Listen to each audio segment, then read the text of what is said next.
evening and welcome to another episode of Talk That Get Results. I'm Reverend Weber Herbert, and as per usual, we're here every Tuesday evening with something that at least we think is of community interest and or of some concern. And if you think that you have something which fits into that category, you'd like to find out how you can be a part of the program, well, why don't you drop us a line, address it to the Let's Talk program in care of Vaughan Radio, P.O. Box 195, Charlestown in Nevis, or give us a call. Our numbers are 1-869-469-1616 and or 1700. By the way, those will be the numbers you'll use to be a part of this evening's discussion. Again, thank you all very much for joining us. This is your voice in the community, Talk That Get Results. With regard to your participation in the show, we encourage you to call in on the numbers listed, 1-869-469-1616 and or 1700. Here's a suggestion. You have a question or comment, perhaps you can get a pencil, piece of paper, write it down so that when you're getting on the show, you're well organized and you take as little time as possible so we can accommodate as many of you as we can. We ask only, first of all, you respect yourselves and then respect others, because we will not accept anything we deem not within our broadcast standards. But we ask you always to be forceful with your point. Again, with regards to your participation in the show, the numbers are 1-869-469-1616 and or 1700. You can also follow us on our Facebook page, Vaughan Radio, and our YouTube channel at Vaughan Radio. Thank you all again, and we are now at our new prime time hour, 7 p.m. This evening, the Supervisor of Elections, Mr. Elvin Bailey, he has just conducted the election in St. Kitts and Nevis on June the 5th. We will look at a review of that. You've got some questions, I'm sure, the general public, and we'll see whether or not we can get some comments or suggestions coming out of you, the general public. Number of folks had some questions and so on. We'll first of all give Mr. Bailey a few minutes so that he can give an overview of the performance of him, himself, and his team on the election day, and of course before the elections and after. Mr. Bailey, thank you very much. It's so good to have you here this evening. Thank you very much, Mr. Herbert, and thank you for having me, and good evening to the listening and viewing public. Okay, as I indicated, well, we're put on the record before, and we'll definitely like to put on the record again that we commend you and your team for what we thought, having witnessed a number of elections for the past maybe 20, 30 years. And we thought that you did an excellent job. Not everybody agrees with it, as we will get into the full discussion, but in working along with you and your team here at Vaughan Radio, we thought that you did a pretty good job. We also have some questions and some areas of concern, so we commend you for that. We'll give you the first few minutes to give an overview, and then we'll get into the full discussion. Well, thank you, Mr. Herbert, for the commendation you just expressed. The team indeed worked very, very, very, very hard. How many varies was that? And one 3 or 4. All right. they worked extremely hard to bring us to the point where we were. It was not easy, and it was made even harder by the fact that we were operating under the COVID situation, the state of emergency, and the curfews that were imposed upon us. I want to acknowledge, though, Mr. Herbert, the persons who came on board, the institutions who came on board at short notice.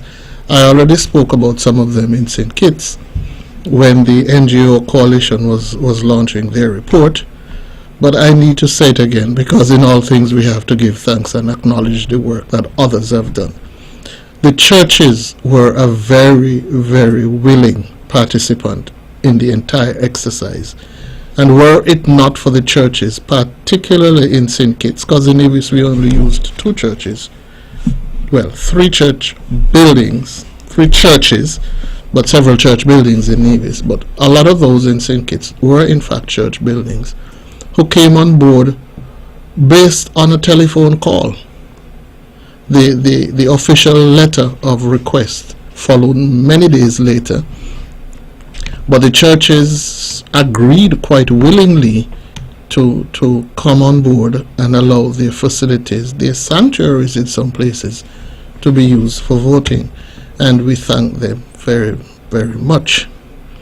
We also want to thank the Christian Council and the Evangelical Association, certainly the St. Kitts chapter, for spearheading the issue of observations. They wrote long in advance of any announcement of an election to indicate their interest in observing the process.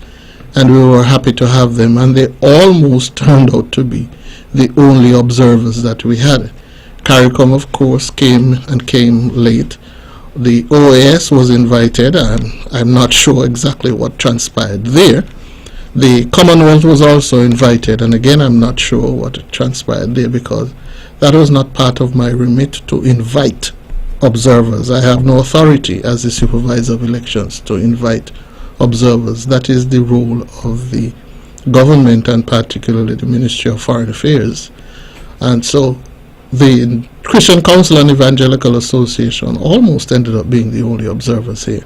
And so their report, which I notice you have a copy of, and I have a copy of, is very critical in giving quote-unquote legitimization to the process. Of course, the CARICOM observers who came and saw also gave their voice to the legitimization of the process that we went through on July the 5th. Yes, Mr. Herbert, yes, listening public, the elections lasted from 7 o'clock on the 5th until 8:30 on the 6th, 8:30 p.m. that is on the 6th, an inordinately long time. And that is one of the areas that we as a people have to work on, not just me as the supervisor of elections, not just the Electoral Commission, not just the government, but the people have to play a role in advocacy to ensure that we have faster elections. We must never sacrifice accuracy, but we have to speed up the process. That is what I would have to say as an opening statement, sir. Okay, very well. Let's go into right away. First of all, let me remind the listening public that you can call in on numbers 1-869-469-1616 when I give you the cue. We are here until 8 o'clock, only for an hour, so you want to get yourselves organized as quickly as possible. Now, post-election results, we've had a number of challenges, accusations, etc., as we normally have. However, what we're being advised of is that a number of seats have been challenged in court. Indeed, our tally suggests that in St. Kitts, 7 of the 8 seats have been challenged in the High Court, and they all point to, they give different examples of evidence, or they're putting forth different illustrations of evidence, but they all point to irregularities during the conduct of the elections. Now, the first off, though, I would like to know is, have you been, as supervisor of elections, the office, have you been served notice of any of these as to be a party to these? No, not yet. And I say that because, well, I have not yet been to St. Kitts since Friday, which was the deadline for the serving of the election petitions. The office in St. Kitts has not informed me of any notices, any petitions being served on the office of the supervisor of elections. So I am not yet certain whether I have been named, whether the office has been named. I have seen what I have seen in the media, and I have been following the media discussion, well, some of it. But who the respondents are in totality, I am not certain. I may very well be. Right, because I've been privy to other election petitions, and almost to a T, the supervisor or the office are normally being a part of it.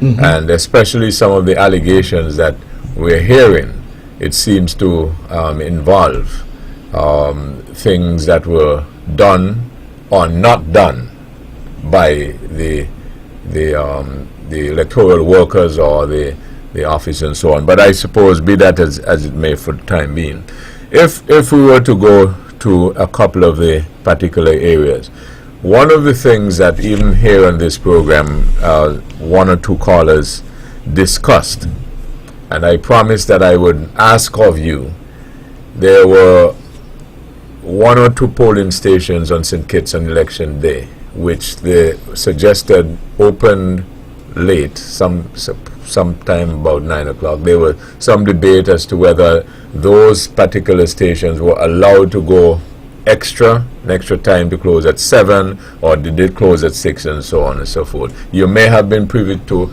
that discussion or past thereof. You haven't. What do you make of that? It is true that a few of the stations opened later than they should have. I was driving along the road around 8:30 when I got a frantic call, that certain polling stations were not yet opened and people were in line and becoming frustrated. That was unfortunate. That should not have happened. That is one of the glaring errors that was observed, and we have to take these things into account as we go forwards. Now, the close of polls at 6 o'clock is an interesting situation, because there is no hard closing of the polls at 6. In fact, it was brought to my attention that there was voting continuing until 8 o'clock at one or two of the stations. Interestingly, not those that opened late. Some of those that opened on time, there were still people voting at 8 o'clock in the night. That is allowed by law. Once the people are in the precinct of the polling station at 6 o'clock, which is the cutoff point for people to arrive at the station. And understand, the station is defined as the actual place where they make the mark, where the electoral officials are sitting, and the line that is outside. You got to remember too that we were attempting to do social distancing. So as I said to the workers in my training, short lines became long and long lines became longer. And so we had to take into account that this was likely to happen. So the close at 6 o'clock was simply to say, you are the last person in line. However long it takes for you to get to vote, you will be able to vote. I have not heard of anyone who was turned away from the polls at 6 o'clock because 6 o'clock had come and they were not allowed to vote. And that is an important distinction to make, because I think perhaps most of the times persons would hear the close at 6, and then there are allegations, as you just mentioned, that persons were voting up to, in some instances, up to 8 o'clock, yes. And persons may not put the distinction in place as to the fact that those persons were in the line at 6. They were in the station, yes. Right, and then they had to be allowed to vote however long it takes thereafter. Yes. So I think that was part of what the discussion was.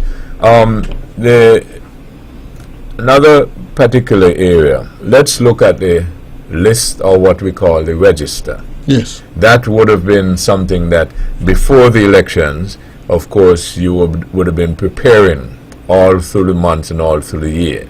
Could you give us a brief explanation of how that works, and then how you come to determine what list or register will be used on election day? Well, the legislation is quite clear on this issue, Mr. Herbert. There is, at the beginning of the year, by the 31st of the first month, 31st of January, mandated by law, the list of persons who are on the register of voters must be published. It is published basically for people to know who the electors are, and it is published for people to have an opportunity to challenge those names that are on the register. The challenge of those names that are on the register, for whatever reason, takes place in February going into March. There are hearings conducted and there are decisions made shortly thereafter. And then that revised list, well, that list that is published in January is revised to exclude those names that were successfully objected to. In this case, in this particular instance, the list was published on January 30th or 31st, thereabouts. The objections were made, but the objections were not concluded. Therefore, everybody who was on that January 30th, 31st list continued as voters. Added to that were those persons who were registered and confirmed to the register for January, February, March, well, December, January, February, March, for this particular instance. Now, when you register, there's a 2-month period of waiting, because once you register in the month, the following month the list is published, again for people to know who have petitioned to be registered and have an opportunity to object.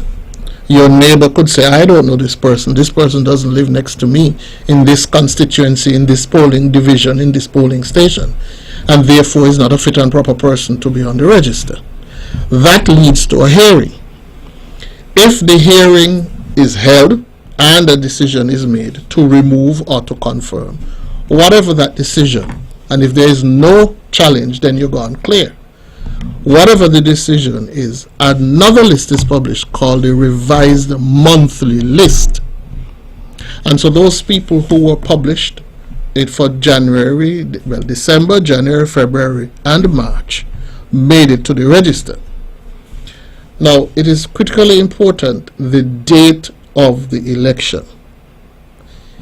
If the election is called before the middle of the month, if voting day is earlier than the middle of the month, then the cutoff period, as in this case, called for the 5th of June, was the 31st of March. If the election was from the 16th onwards, then those persons who were on the revised register for April would have been included in the list. So the cutoff point in this instance was those persons who were on the register of voters up to March 31st of this year. Leading up to the elections, we all, based on how our system is, we do not know the day nor the hour specifically, but we know the period of time in which an election can be called. Now, this is another popular area of discussion.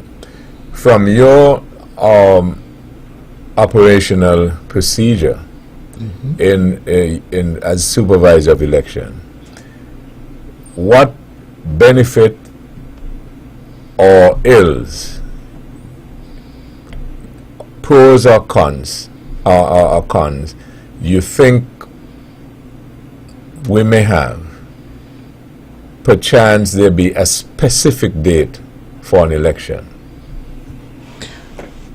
Well, when the date for election was announced, there was a flurry of registration, because people were being told, if you register now, even though the date had already been set, you would be able to vote. And people apparently genuinely felt so. And despite the fact that we were explaining to them, no, they still came in their numbers. There was long lines outside of the electoral office. They actually stretched beyond the side of the electoral office onto the side of the treasury and wrapped around the building of people seeking to register. That would be the effect of a fixed date of registration. A lot of people will procrastinate, will wait until the last moment, and then they will seek to register. So there would be a crush of persons registering. Even though we have continuous registration every month, it is when election is in the air that there is increased activity. When there is no election in the air, or when we think the election is far away, we relax. The mountain is there, we'll climb it at some point in time. There is no urgency now. You don't go to the beach because the beach is always there. We always have time to go and register, so there's no need to rush now.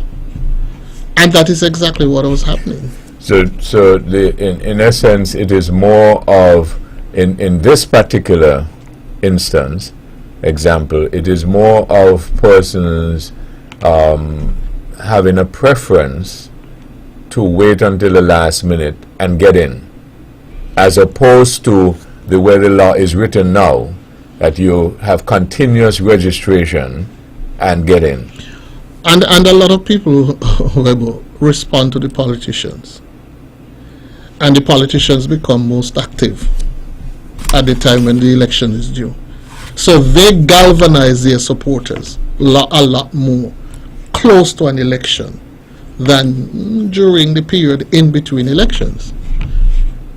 Do you have, or do you know, it may fall outside of your purview, but do we have any scientific data or anything to suggest that perchance there is a specific date for an election, a fixed date, there will be an advantage or not for a particular group or party? I don't think there would ever be an advantage for any party with a fixed date, or any group with a fixed date, because everybody will know what the date is. And that is part of, and you started by saying it's probably out of my remit. It is. Yes. But part of my responsibility, as I see it, is to make sure that the field is level for all players. In the lead up to the election, as you just explained, the process in terms of getting on the register in time for a particular election, what challenges, if any, did you have in reference to persons not being able to register, people feel they were unfairly dealt with, etc.? Did you have a lot of issues from whether it be individuals or interest groups, including political parties and or candidates? A few individuals came and expressed surprise. They came to check whether they were registered, because in the intervening 5 years, they apparently never bothered to check.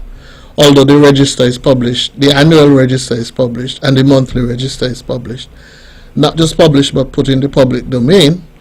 And that is an area that we can do better with, the publication and placing in the public domain. And we are going to go online soon so that people all over could access it at their leisure. But there were a few persons who came. There are a few persons who were sent, and there were some politicians who came by and tried to influence the workers at the office. But the workers are seasoned people, and they know what to do, and they did what they needed to do, and they gave what explanations they needed to give, and so on. And so I am satisfied that we gave equal opportunity to everybody across all spheres. In summary, the Observer, the St. Kitts Nevis Industry of Chamber of Commerce, the NGO coalition, which you referred to earlier, which observed the conduct of the election. In summary, it said in part, the results of the election indicated that the People's Action Movement, PAM, won 4 seats, People's Labour Party 2 seats, and the Concerned Citizens Movement 3 seats, that's making it 9 seats for Team Unity, and the St. Kitts Nevis Labour Party 2. Those were the results of the election as announced. They went on,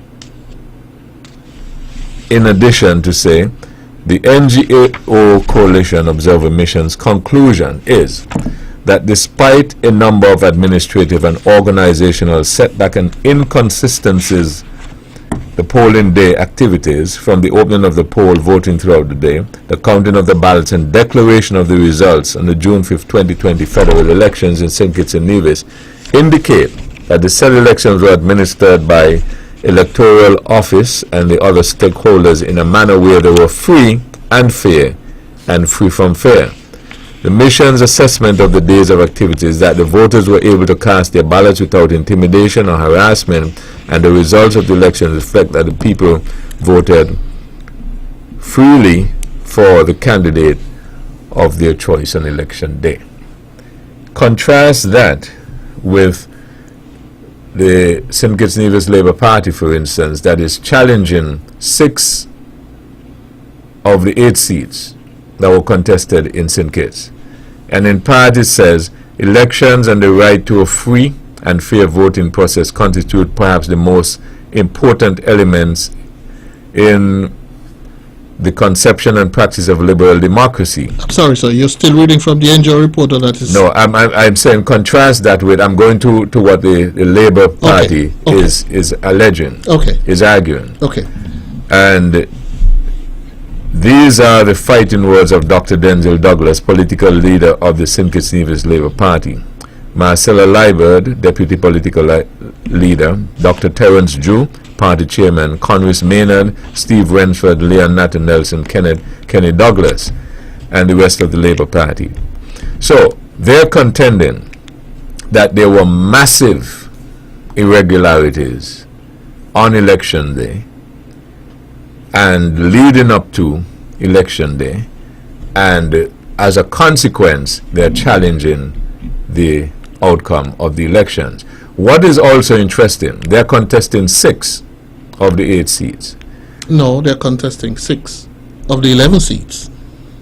6 of the 8. 6 of the 11. On St. Kitts. They're not challenging the other 3. The election was the St. Kitts Nevis election. Right, but what I'm saying is that they're arguing that in 6 of these constituencies, the election was not free and fair. Now, one can argue that there were irregularities in a particular area, but not in another area, can they not? Of course. So that is what they're doing. Interestingly enough, also, the candidate for the Team Unity, which won 9 of the 11 seats across the country, is also challenging one based on irregularities as well. Well, he's challenging on the count, on the level of rejection of ballots. Okay, so now that you have mentioned that, that was a part of a discussion as well. The difference between the count and the rejection of ballots as opposed to spoiled ballots. Can we go over that? Before I go over that, I want to go back, and I do not really wish to comment on anything that is sub judice, as they say. But I find it interesting that we prepared for the election in St. Kitts and Nevis using the same manual. I was the trainer. The training methodology was the same. And yet there is this challenge to, you said 6 of the 8, I say 6 of the 11, and there's the one also with the challenge about the count. But the courts will decide. Right, but you would agree though, because in some of the criticism it basically says that some, even with the report from the NGOs, which was fairly favorable to the operation, they said that in some instances, in some polling divisions or stations, the poll clerks exercise their duties, so to speak, with different maybe levels of discretion.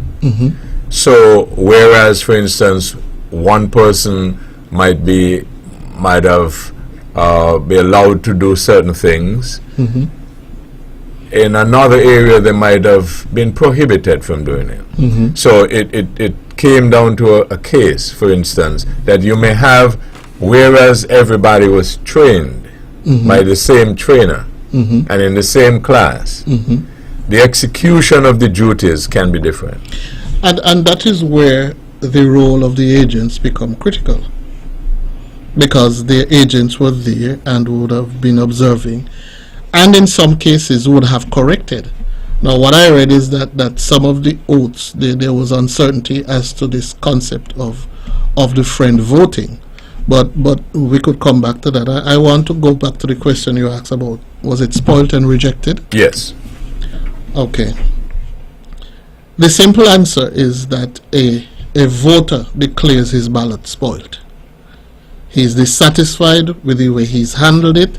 He may have made an error, and he wants to put that aside and get a new ballot. So that ballot is replaced. And it is the voter who decides it is spoiled. The electoral officer has no authority to question why it is spoiled or how it is spoiled. It's supposed to be put in a special envelope that is marked spoiled ballots. Do I understand, Mr. Bailey, that when we're listening the count, for instance, and we hear that there's a spoiled ballot, am I understanding you to suggest that that spoiled ballot perhaps was replaced? Not perhaps. It was replaced. It was replaced Yes. by... Yes, but we have to account for every ballot that was issued. That is revealing, because I myself thought that a ballot that was spoiled means, for instance, suppose it was myself, Mm-hmm. then if there were, let's say, a total of 10 voters on the list, to make it easier, 10 persons voted, and then there was one spoiled ballot, it means then that there was only a possible total of 9. No, 11 ballots would have been issued. Oh, okay. 10 would have been counted. All right, so that's at least revealing. And then the rejected ballot. The rejected ballot now is the one where the returning officer makes a deliberate decision as to whether the ballot is acceptable. And he has guidelines as to what he should reject. He should reject any ballot that has writing on it. He should reject any ballot that has no writing on it, no mark on it. And he must reject every ballot that has a mark for every candidate on the thing, or more than one candidate. So in St. Kitts number 4, St. Christopher number 4, we had 3 candidates. If a person voted for 2 of the 3, then that would be rejected. In the situation where we had 2 candidates only, if the person voted for both candidates, that would be rejected. If you went to vote, you would have realized that the pencils had no erasers on them. So some people may have made a mark, an X, a perfect X on one, and changed their mind.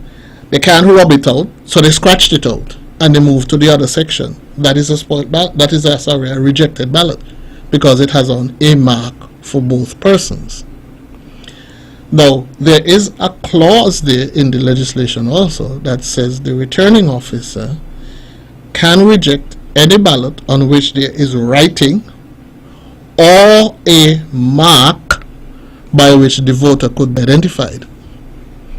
Now, it is amazing to me that you present yourself to the presiding officer, and the presiding officer's instructions to you, albeit that they said that they were different ways in which they presented, essentially would have said to you, you have 2 candidates. This one whose symbol is that one whose symbol is that. Here is the place where you should make your mark for the candidate of your choice. Go behind that booth and make a mark, an X. And a second later, you go behind the booth and you make something else, or some things else, having just been told what to do. It boggles the mind, my mind certainly, as to why in this day and age we're still having rejected ballots. In this specific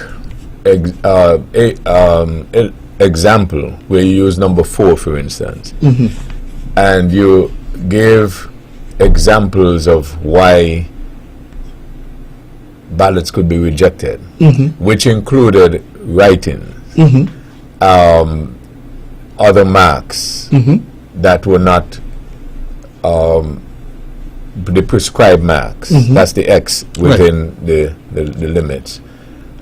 These are the examples or the reasons why in that particular area the ballots were rejected. Well, I don't know, because I have not seen them. I have not seen the rejected ballots. Who would have seen them? The returning officer. That's during the During count. the count. The candidate, having heard or learned the ballots were rejected, do they have access to view them? Through the courts. So they have not been able to see them as yet. On the night of the elections, the agents of the candidate and the candidate himself or herself has a right to sit in. But his agents who are sworn in would see every ballot that is rejected, and they would see every ballot that is accepted.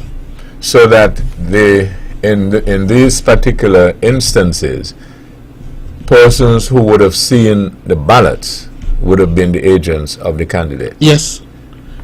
And usually at the start of the count, there is a discussion about what would be accepted and what would not be accepted. Remember I spoke about the leveling of the field? Yes. So if they decided, rightly or wrongly, that a pen mark would not be accepted, then it is not accepted for this one, it is not accepted for the other one.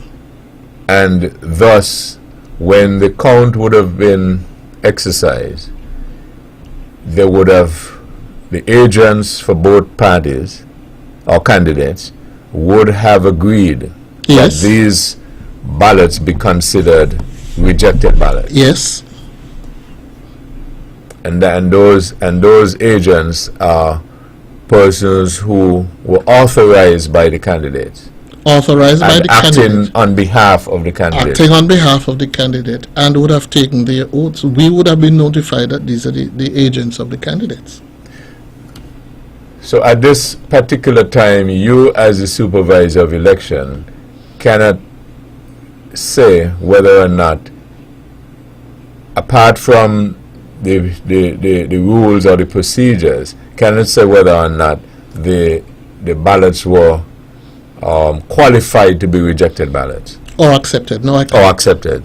No, I can't. And that is what the challenge is all about and determined. And I would not make that decision. It would be the judge in chambers who will make that decision. And based on what was prescribed before the actual process took place in terms of the voting. Yes. And that is where. But you see, Webber, I need to say, there was a court case back in the 70s where it was determined that the intent of the voter is critical. That stands. Yes. But the law also says, in the opinion of the returning officer, if the mark could be used to identify the voter, then he has the right to reject. Again, I'll go back to say, because my understanding is that, because I read the challenge, the petition in the newspaper of last week, and my understanding is, and I may be dead wrong on this, that there were some instances where there were circles over the symbol, circles over the name, ticks, double X's, X's plus a writing, a yea, X's plus a tick. If the legislation says if there is any mark that could identify the voter, or any writing that could identify the voter, and I am not a lawyer, but it seems to me this is where the decision will hang. Whether the marks could identify the voter. And then that would be rejected if it can. In other words, if I went to vote and I left a particular mark or symbol which will suggest that was Webber, then that should not be. Should not be. Let's move along quickly. By the way, if you'd like to be a part of the discussion, you can call now at 469-1616 or 1700. Let me ask this question because it is also part of the allegations. There is in the law, in the electoral laws, bribery. There is a prohibition of that. In the challenges, there is a lot of widespread allegations of bribery. We'll get to that, Mr. Bailey, but let's accommodate this first caller. Good evening. Thank you for holding. Good evening, Mr. Weber. Yes, you're on the air. Could you go ahead? Yeah, good evening, Mr. Bailey. Good evening. Mr. Bailey, can I ask a question, please? What time did the polling station open at Bird Rock, the stadium, on election day? And what time did it close? Can you please answer that to me, please? I've been listening right about now. My understanding is that the Kim Collins polling stations opened around between 8:30 and 9. And what time it closed? All of the stations officially closed at 6 o'clock, but voting continued until the last voter had voted. Okay, thank you, sir. Because last week when I called this radio station, I was pushed down, I was pushed away, because they say it went until, you just said, the last person who came in there by 6 o'clock was allowed to vote, so it did not extend. So, Mr. Weber, I'm happy that you have the man there, because it's a lot of people like to tell a lot of foolishness. I could only talk the truth. Which was what? What are you contending happened? Because remember, some weeks ago I called this radio station, Mr. Weber, and I said that the polling station opened minutes to 9, and it closed at 6. And some people said that it was open until much went on to whatever.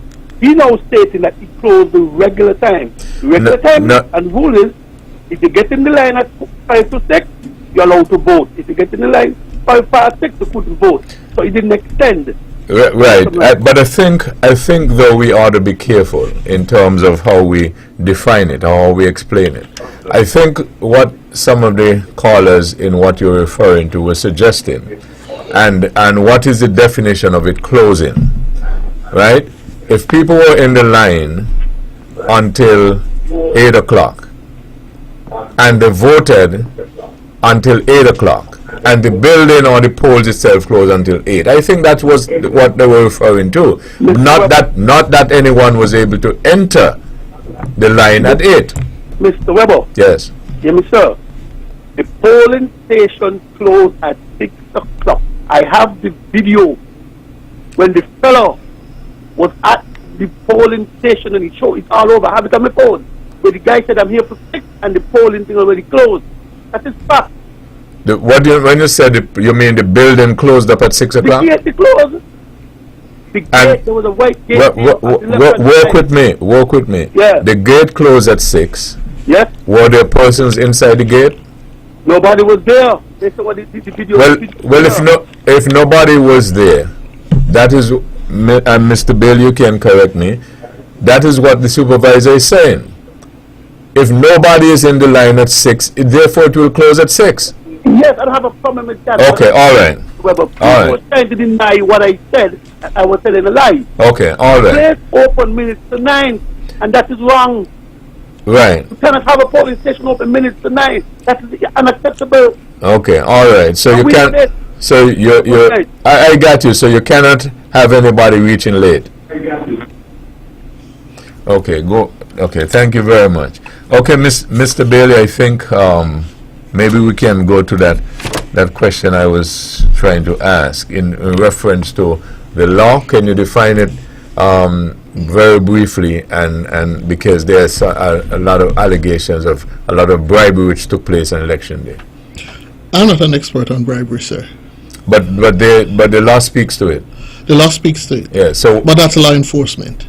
Right. But what does the law indicate that bribery is prohibited as far as a part of the electoral exercise is concerned? Yes. He who bribes must pay a penalty. And did the law then define or give instances of what bribery is? Yes. It did. It does. For instance. I don't have. You don't have it. I have the legislation here, but I'll have to find the. Okay, that's the definition. But anybody who is given an inducement to vote the person who gives the inducement is committing a bribe. Yes. Well, you see, that I suppose perhaps can take the form of a full discussion at some other point, because as I said, in the allegations or the accusations, one of the points that was argued is that there was massive bribery on election day, and there are a lot of illustrations or examples as to instances of what took place. So that's why I brought that in particular. The other thing, though, that we would like to go on quickly to the CARICOM observers. That was another point of discussion, but let me just accommodate this caller. Good evening, thank you for holding. Good evening, you're on the air. Hey, brother. Yeah, good night. What's here, right? Hey, we like this same thing with the panel said. If the gate supposed to open, 7 is supposed to open, right? How come you got open 9 and close 6? So that means you're supposed to close later. Okay. All right, thank you very much. Mr. Bailey, the CARICOM observers, that was another point of discussion as well. And you did indicate that the electoral office does not have that jurisdiction to invite or not to invite observers. But you were aware that other than the actual observer team that operated on that day, that others were invited.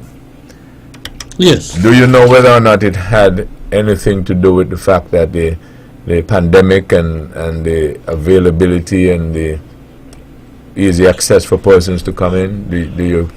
Well, I myself, Webble, have benefited from being an observer. I was an observer on a Commonwealth team at one point, and as an observer on a CARICOM team at one point.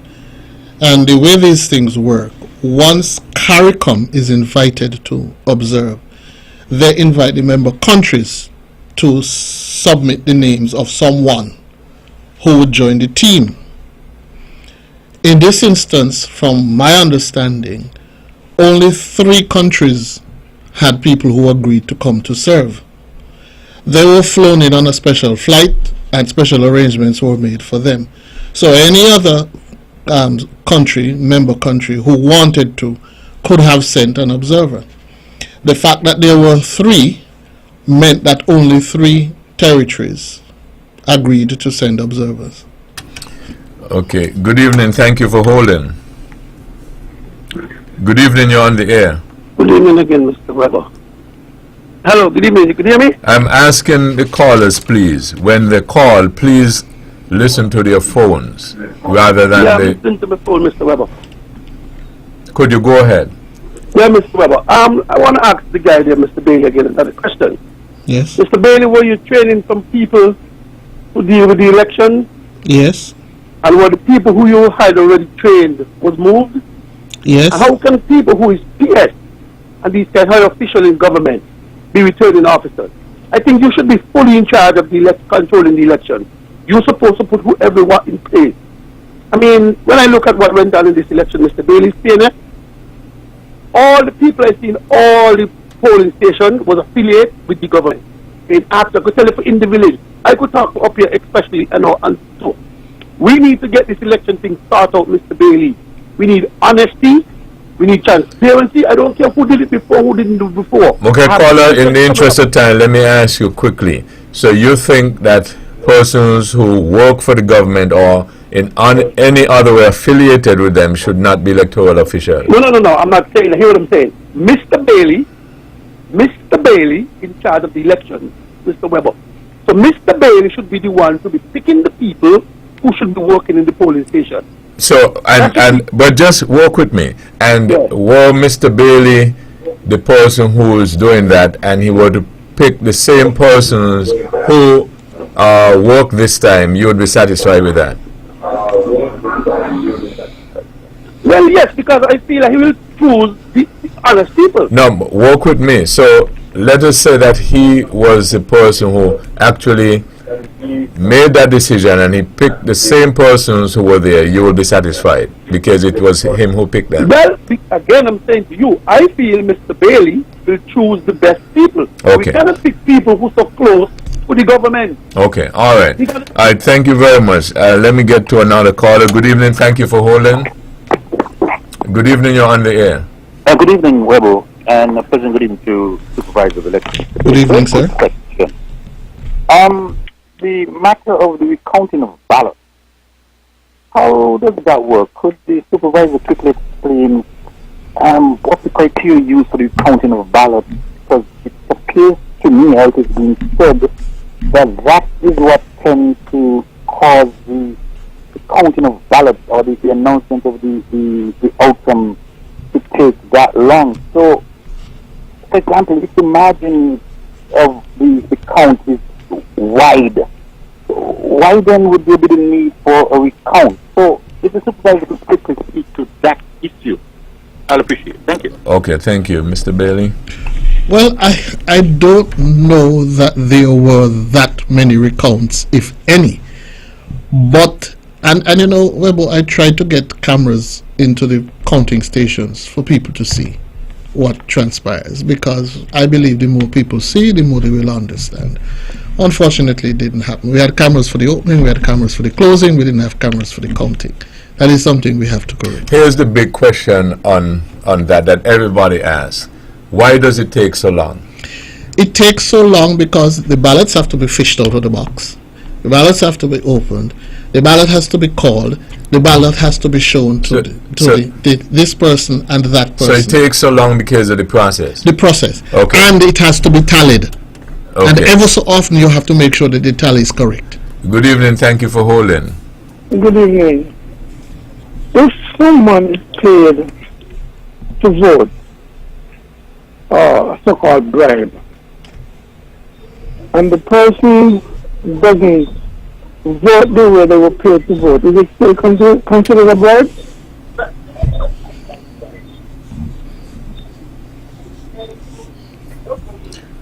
Hello? Yeah, I don't know, Mr. Bailey. You can answer that.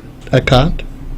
Okay, because I don't know about payments to vote. that's why I said maybe we can have a full discussion on those particular areas, because Definitely. even with the same bribery, you know, the evidence and so on, and whether anyway, that's an interesting caller. Mr. Bailey says he's unable to answer that question. Okay, thank you. All right, thank you very much. 469-1616 or 1700 for the Supervisor of Elections. Good evening. Thank you for holding. Good night, Mr. Weber. Yes. Good night, Mr. Bailey. Good night, good night. Well, I must compliment you Thank for you. your spirit of endurance.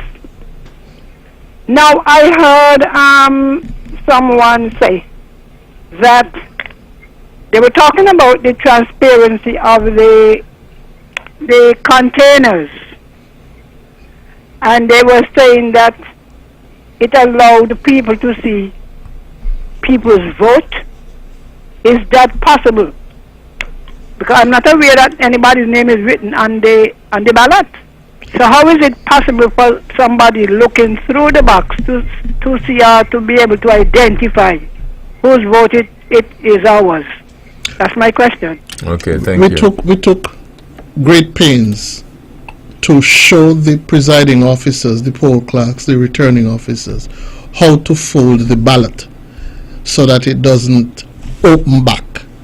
Some people were arguing that one fold is enough. We said no, it must be folded. I call it the fan fold, so that it cannot open up when it is being deposited in the box. Now, the boxes, and I thank the caller for mentioning the boxes. The boxes are the international norms. They have been recommended time and time and time again by international observers. We tested those boxes in the by-election in Nevis. We had these specially ordered.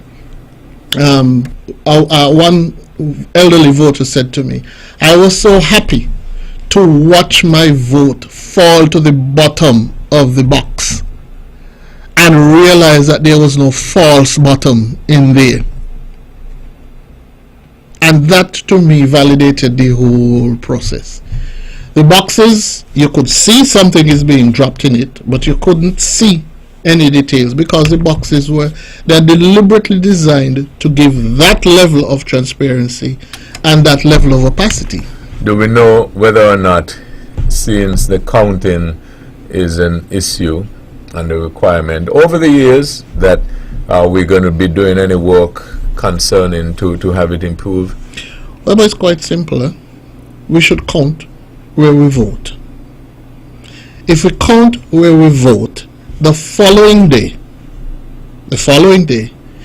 if there are any challenges in terms of the final count, then they could be ironed out and dealt with. The following day, what I have seen in situations, you count at the polling station. So when the votes are being transported, you know what is coming. The following day, the returning officers take charge and count, and the presiding officer who has rejected a ballot has to explain why they rejected that ballot, and there could be an override at that point. So there will be no court challenges. Well, there should be no court challenges if there's a second opportunity to go over a rejected ballot. They'll find people will always find People a will reason. find. Good evening, thank you for holding. Hello. Good evening, you're on the air. Yeah, good night. Good night. I would like to say what that look like. Think it. Good evening, thank you for holding. Hello? Good evening, you're on the air. Hello? You're on the air, could you go Oh, ahead? yes. Oh, sorry, I was listening to my radio. Now, another question.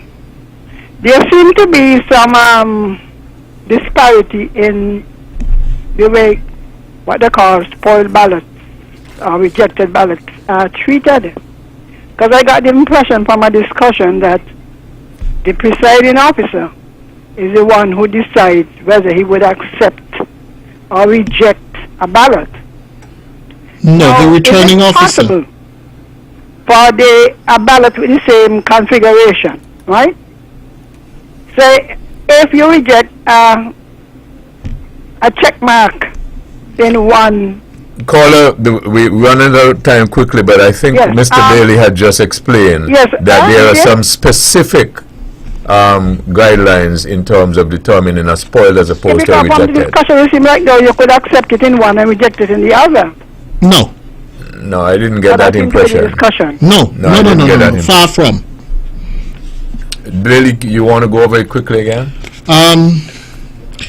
If the legislation allows for rejection of ballots by the counting officer, the returning officer, if the ballot has 2 marks, if the ballot has no mark, if the ballot has writing, if the ballot has a mark or any other mark that allows the returning officer to identify the voter, then it is rejected. And at the beginning of the count, the rules are established what will be rejected and what will be accepted, and that is done so with the full consent of the agent on the one side and the agent on the other side. So it's the playing field is level. Okay, but very quickly and finally, but as the caller said though, can the agent and the personal agents on one side and the other side accept in this constituency and then a different standard for the other constituency? Is that possible? Each returning officer would have that discussion. But it can happen? Because I think that's where the caller was going. The comparison is not a fair comparison. You cannot compare what happens in constituency 1 with what happens in constituency 6. Okay, Mr. Bailey, it was so good to have you. I'll allow you to make a final comment. Well, thank you for having me, and thank you for the persons who called in. One of the charges that has been made is that, or one of the things that I've been asked to do is to step up public education. And this is my first effort at stepping up public education. And I hope the interest of the public does not wane in the intervening years when there is no election. Because we did some serious work in the interim, and it seemed, well, I believe some people listened, and there is heightened interest. And my job now is to make sure that that interest does not wane and to keep coming, and we will call on the media to help us to keep the public informed. And we promise that we will help you. Some folks are still calling, but we got to go. And you know what we say about when you got to go. You just got to go. Thank you again, Mr. Thank you very Bailey. much, sir, for having me. This program repeats tomorrow at 10 o'clock following the VON News Minute.